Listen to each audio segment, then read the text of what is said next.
Assalamualaikum warahmatullahi wabarakatuh. Perkenalkan, nama saya Radha Zikri dengan NIM C0N024011 dari R001 Prodi D4 Keuangan Daerah Fakultas Ekonomi dan Bisnis. Di sini saya akan mempresentasikan materi saya yang berjudul PPh, objek pajak dan subjek pajak. Oke, kita mulai. Pajak penghasilan atau PPh ini adalah pilar penting dalam sistem perpajakan di Indonesia. Memahami siapa yang wajib membayar dan apa saja yang dikenakan pajak adalah kunci untuk kepatuhan dan perencanaan finansial yang baik. Selanjutnya, apa itu PPh atau pajak penghasilan? PPh adalah pajak yang dikenakan atas penghasilan yang terima atau diperoleh dalam 1 tahun pajak.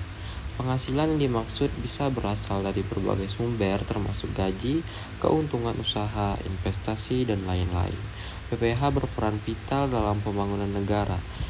Tujuan utama dari PPh ini merupakan salah satu sumber pendapatan negara terbesar yang digunakan untuk membiayai belanja negara, seperti infrastruktur, pendidikan, dan kesehatan. Lalu meliputi prinsip keadilan. Sistem PPh ini dirancang dengan prinsip keadilan, di mana semakin tinggi penghasilan seseorang atau badan usaha, semakin besar pula kontribusi pajaknya. Lalu ada objek pajak penghasilan, sumber pendapatan yang kena pajak. Objek PPh adalah setiap tambahan kemampuan ekonomis yang diterima atau diperoleh wajib pajak, baik yang berasal dari Indonesia maupun dari luar Indonesia, yang dapat dipakai untuk konsumsi atau menambah kekayaan wajib pajak yang bersangkutan.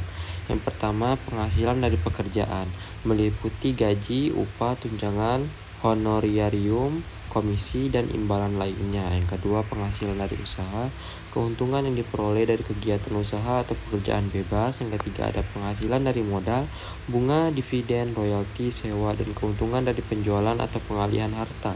Yang keempat, penghasilan lain-lain, hadiah, penghargaan, tunjangan hari tua, dan pembayaran berkala lainnya. Subjek pajak penghasilan, siapa yang wajib membayar pajak? Subjek PPh adalah orang atau badan yang berdasarkan undang-undang dikenakan pajak. Mereka adalah pihak-pihak yang memiliki kewajiban untuk memenuhi ketentuan perpajakan. Yang pertama, ada orang pribadi.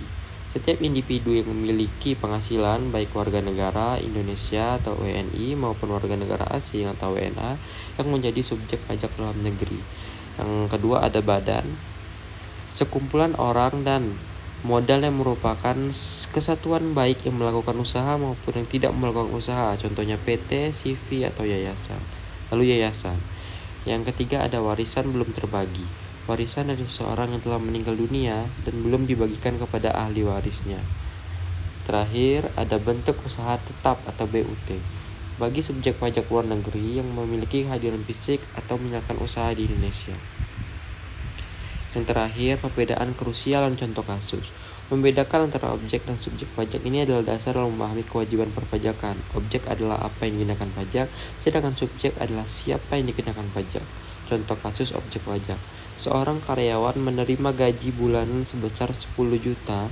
Gaji 10 juta ini adalah objek pajak penghasilan. Lalu ada contoh kasus subjek pajak.